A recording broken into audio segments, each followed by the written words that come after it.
Rebonjour, je suis ravi de vous retrouver sur ce troisième jour. On s'était quitté à la fin du deuxième jour hier. Je prends le relais de Vincent pour vous présenter avec grand plaisir Alexia Cordier, CEO et cofondatrice de 50. Bonjour Guilhem, bienvenue. merci. Bienvenue Alexia pour cet échange qu'on va avoir une dizaine de minutes sur les solutions de e-doing, c'est bien le terme approprié, que vous proposez chez 50 aux entreprises pour les accompagner dans leur transformation. Alors est-ce que tu peux nous en dire plus et nous présenter 50, c'est l'occasion finalement. Avec grand plaisir. Donc je suis la cofondatrice et la présidente de 50. Donc ce que fait 50, tu l'as dit, c'est qu'on résout le problème du passage à l'action dans les formations et les transformations. Et donc pour ça, on a une solution de e-doing qui est en fait le chaînon manquant d'un système de développement efficace. Quelques mots sur 50. Nous, ça fait 3 ans qu'on accompagne des grands groupes comme Vallourec, La Poste, grâce à qui on vous connaît, Orange, Sonepar, etc. On est une quinzaine de collaborateurs.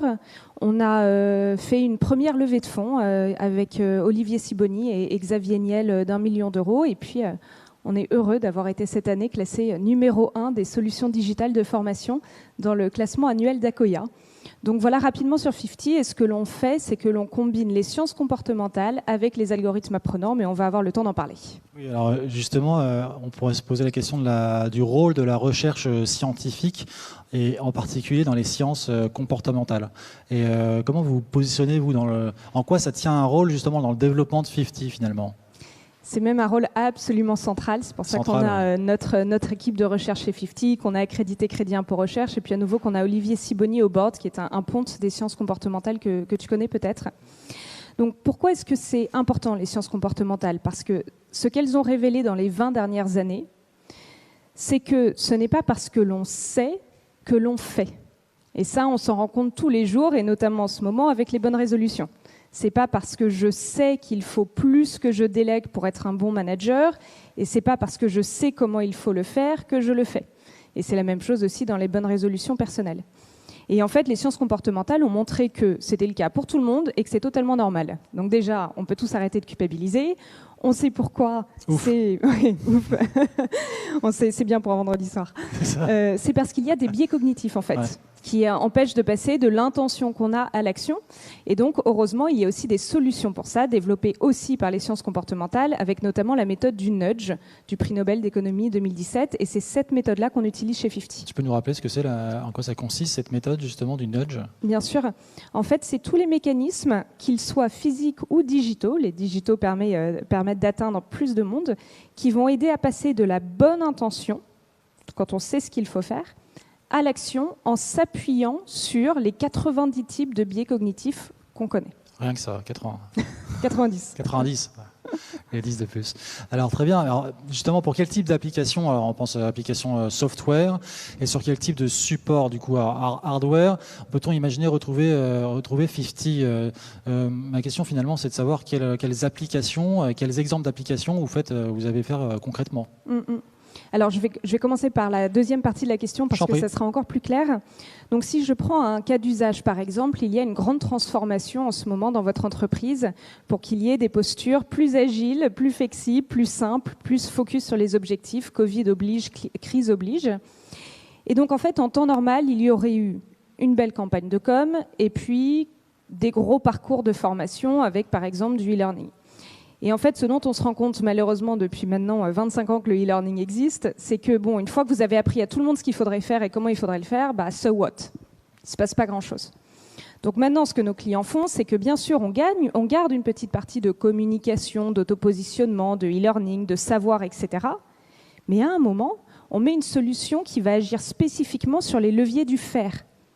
Donc en fait, ce que fait 50, c'est qu'elle va recommander des micro-actions à réaliser dans la vraie vie, pendant mon travail. Par exemple, je vais définir avec un collaborateur les 2 sujets sur lesquels j'ai plus besoin d'être mise en copie. Ça, c'est une micro-action, ça prend 5 minutes, je sais si je l'ai fait ou pas. Elles me sont personnalisées à moi, collaborateur, grâce à un algorithme apprenant. Je suis aidée dans la réalisation grâce à des nudges digitaux, et puis je peux mesurer si ça a été fait ou pas. Donc ça, c'est concrètement ce qu'on fait. Maintenant, la première partie de ta question était comment ça fonctionne. Exactement. Donc 50, c'est spécifiquement un software, c'est une solution SaaS. C'est une web app responsive et une application mobile, comme ça chacun choisit ce qu'il préfère, mais c'est surtout intégré aux outils qu'utilise déjà le collaborateur dans l'entreprise. Par pitié, on ne veut pas mettre un outil de plus. Bon, c'est déjà une bonne nouvelle. Voilà. C'est une optimisation des outils. Après, il s'agit de les acculturer sur comment on les utilise, j'imagine. A priori, ce qui est son agenda Microsoft, Teams, Slack pour ceux qui l'utilisent et les SMS, ils savent déjà. Donc 50 fonctionne là-dessus. D'accord, très bien. Alors justement, ces applications, maintenant, on les a bien cernées, mais quels résultats concrets on peut en attendre et quel retour d'expérience, toi, tu peux nous remonter en termes de passage à l'action, finalement, dans les entreprises que vous accompagnez? Donc en fait, ce qui est bien avec 50, c'est que ça favorise le passage à l'action, mais surtout ça permet de le mesurer. Parce que dès qu'on parle de sciences comportementales et de nudge, on parle de mesure. On est dans le faire, mais aussi dans les résultats derrière. Voilà, quand on fait, justement, on voit. Donc on ne peut pas dire oui, je crois que ça a eu lieu. Donc ce qu'on voit avec 50 chez nos clients, c'est qu'il y a 3 fois plus de passage à l'action que quand il n'y a pas 50. Donc ça, c'est un super résultat. Maintenant, je pense qu'on peut continuer à aller encore plus loin grâce à une meilleure personnalisation des micro-actions et encore plus de fonctionnalités de nudge. Et donc, ce qu'on voit chez nos clients, c'est généralement qu'on rentre avec le cas d'usage le plus important où il y a besoin de ce passage à l'action de manière urgente, donc une formation, une transformation. Et puis qu'ensuite, en année 2 et en année 3, eh bien, en fait, on va sur de plus en plus de programmes parce que ça va maximiser l'efficacité de l'ensemble de ces programmes. Donc on n'est surtout pas sur du one-shot. En tout cas, c'est comme ça que tu le ressens. Parce que c'est intéressant justement de revoir un peu la genèse, l'approche. Quelles sont finalement vos relations avec ces entreprises que vous accompagnez? Est-ce que ça répond à un besoin, quasiment une alerte en réaction rapide, puis derrière se transforme peut-être sur du long terme? Quelle est finalement cette relation? Ça, c'est le premier point. Comment est-ce qu'elle vous approche, ou est-ce que vous les approchez? Et puis derrière, est-ce que l'accompagnement, finalement, il ne se fait pas sur du court, mais plutôt du moyen-long terme?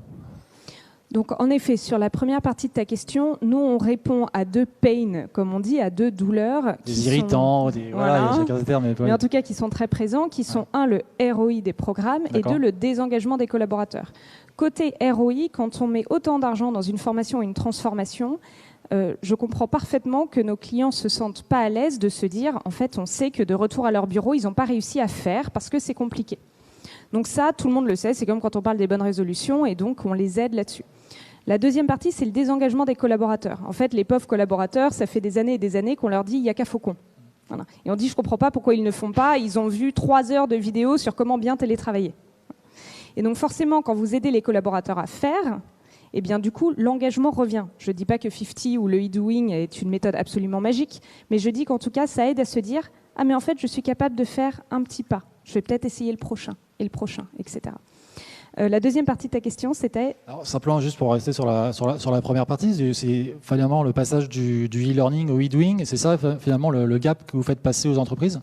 Tout à fait. D'accord. Donc on voit 2 types d'utilisation. Il y a celle qui, sur tout ce qui va être formation très soft skills, donc management, communication, diversity and inclusion, soft skills en règle générale, en fait, vont carrément remplacer leur e-learning par du e-doing, tout en gardant, moi j'aime beaucoup quand on garde des étapes où on peut avoir des workshops, où il y a des campagnes de communication, etc. Et puis, il va y avoir d'autres choses où ça va être des programmes un peu plus complexes, un peu plus long terme, où on va juste réduire la part de e-learning pour avoir cette partie de faire avec le e-doing. Ça ne vient pas en remplacement, c'est toujours un complément. Et toujours ça dépend des programmes. Ça dépend des programmes. Sur un programme de management, surtout si ça fait 10 ans que vous entendez comment est-ce qu'il faudrait manager, vous n'avez pas besoin de re-regarder à nouveau un texte ou de re-regarder à nouveau une vidéo ou de revoir un texte sur qu'est-ce que c'est qu'un bon manager. Moi, je n'ai pas besoin de relire un blog sur comment faire du sport. Je suis au courant. En revanche, j'ai besoin que mes nouvelles applications, parce qu'il y a plein de choses comme ça dans le domaine personnel, me disent « Alexia, je te propose aujourd'hui, ça me paraît bien pour toi, d'aller faire le tour du pâté de maison 10 minutes. Est-ce que tu es prête à le faire ou pas ?» Si je suis prête à le faire et que je dis « c'est bon, j'ai réussi à le faire », ensuite on va m'emmener sur autre chose. D'accord, ok. Parce que la promesse est forte du e-doing quand même aussi. C'est plus que la promesse du e-doing, c'est la promesse des sciences comportementales associée à la tech qui permet de faire ça à l'échelle. Alors justement, la deuxième partie de la question pour y revenir, c'est l'accompagnement, il se fait sur combien de temps finalement? Est-ce que c'est variable d'un cas à l'autre? Quelle est la moyenne? Et puis vous, ce qui vous intéresse le plus, c'est de les accompagner sur le long terme. Ça dépend des cas, j'imagine. Mais est-ce que vous remarquez des entreprises qui au départ, vous voulez résoudre un problème en particulier sur un temps donné, et puis qui derrière, on continue avec vous parce qu'ils sont pris au jeu entre de grosses guillemets. C'est même le cas de tous nos clients. C'est-à-dire le but du passage à l'action n'est en effet pas de se dire il n'y a qu'un seul programme important, donc là-dessus on va investir du passage à l'action et tout le reste on fait comme si on ne voyait pas le problème. C'est ça. Donc pas du tout en effet. Donc non seulement nos clients renouvellent chaque année, ce qui est très important dans notre relation avec eux, mais surtout les cas d'usage s'étendent. Donc par exemple, là je parlais dernièrement avec un de nos clients sur le fait que même quand il y a des campagnes de communication en interne, et donc il peut y avoir des choses sur l'intranet, etc., vous pouvez maintenant avoir les deep links, c'est-à-dire les boutons à la fin qui disent « J'ai lu tout cet article sur la RSE, je clique pour passer à l'action pendant 1 mois ». Donc même plus relié forcément à de la formation et de la transformation qui reste notre cœur de métier, mais on commence à avoir des cas d'usage autour. Il y a une approche algorithmique aussi de la chose, quoi. Tout à fait. Pour avoir des approches qui soient cognitives, enfin qui en tout cas se rapprochent du sujet clé du moment où vous êtes rentré dans l'entreprise. Voilà. C'est ça, pour les accompagner sur d'autres sujets annexes. Alors malheureusement, notre entretien se finit, il pourrait se poursuivre. Et très prochainement au Hub Institute, en tout cas j'espère. Merci beaucoup Alexia d'avoir participé à cette édition et je te dis à très bientôt. Merci à vous, à bientôt, bon week-end.